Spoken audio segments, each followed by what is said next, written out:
Páscoa está chegando e hoje nós vamos falar sobre um assunto que é dúvida de muitos pais.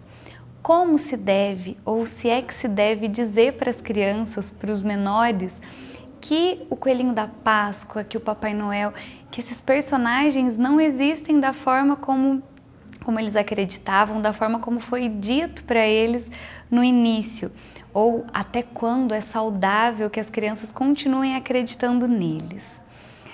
Na verdade, até os 6, 7 anos a fantasia está ali no comando. Chega essa época do ano, as crianças já ficam ansiosas esperando pela chegada do coelho, que vai trazer o ovo, às vezes vai trazer brinquedinhos também. E seja o Coelho da Páscoa, o Papai Noel, os super-heróis, todos esses personagens povoam a imaginação infantil. E eles são grandes responsáveis também pela formação, pelo processo de crescimento da criança.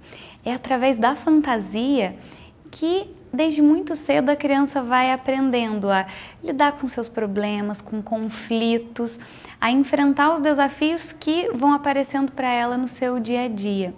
Então é muito legal que os pais estimulem mesmo esse processo de fantasiar, principalmente quando esses personagens passam valores legais, valores bacanas de respeito, de solidariedade, de educação.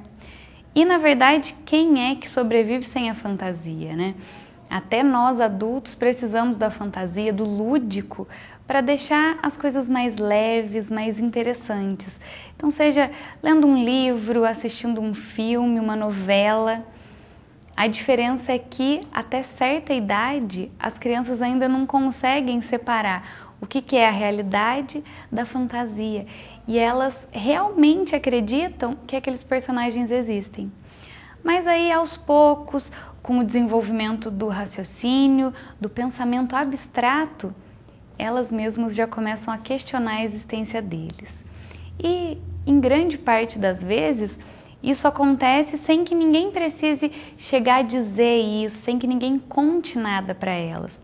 As próprias crianças começam a surgir com perguntas do tipo: mas como é que o coelhinho consegue entregar todos os ovos para todas as crianças no mesmo dia? Ou como é que o Papai Noel consegue saber o que todas as crianças do mundo querem ganhar? Ou então elas começam a sondar os pais, a vasculhar a casa procurando algum ovo ou algum presente escondido. Isso quer dizer que a criança está começando a entender que determinados fatos, determinados personagens não podem ser reais, porque eles entram em contradição com o que ela está vendo, com o que é real. É a capacidade que as crianças vão desenvolvendo de conhecer o mundo, de compreender a si mesmas, o seu estado mental, os outros e também a separar tudo isso, o que é o concreto do abstrato, a realidade da fantasia. Então, na verdade, não existe uma idade certa para esse processo acontecer. Às vezes, lá pelos seus 5 anos, a criança já começa a entender que determinados personagens não existem de verdade. Outras crianças, um pouco mais tarde, lá pelos 7, 8 anos, às vezes até estimuladas pelos colegas da sala. E o legal é que quando elas chegarem com essas perguntas, com esses questionamentos, ao invés de responder de cara ou às vezes se antecipar, que os pais devolvam a pergunta para a criança.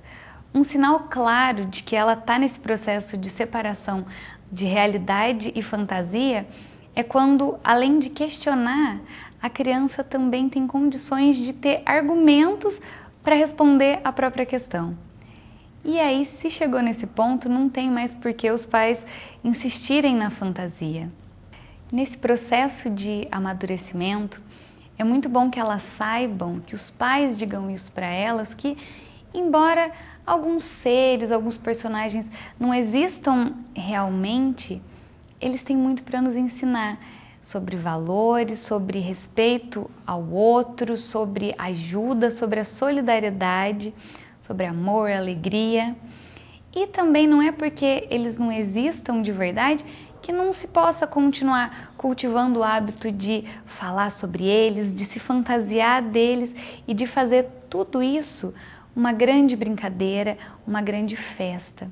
é possível que esse processo de amadurecimento aconteça de uma forma muito tranquila, a seu tempo, sem a ansiedade, sem o medo de quando e de como vai acontecer, com os pais estimulando sim a fantasia, estimulando a criança a entrar em contato com esse mundo tão divertido e tão importante para o seu processo de formação. E também a seu tempo, quando ela começar a separar a realidade da fantasia, que os pais digam para elas que, embora eles não existam, eles têm muito para nos ensinar. Eles nos deixam mensagens e valores que nos fazem muito bem. Por hoje é só. Nós temos um novo encontro na próxima quarta-feira. Até mais!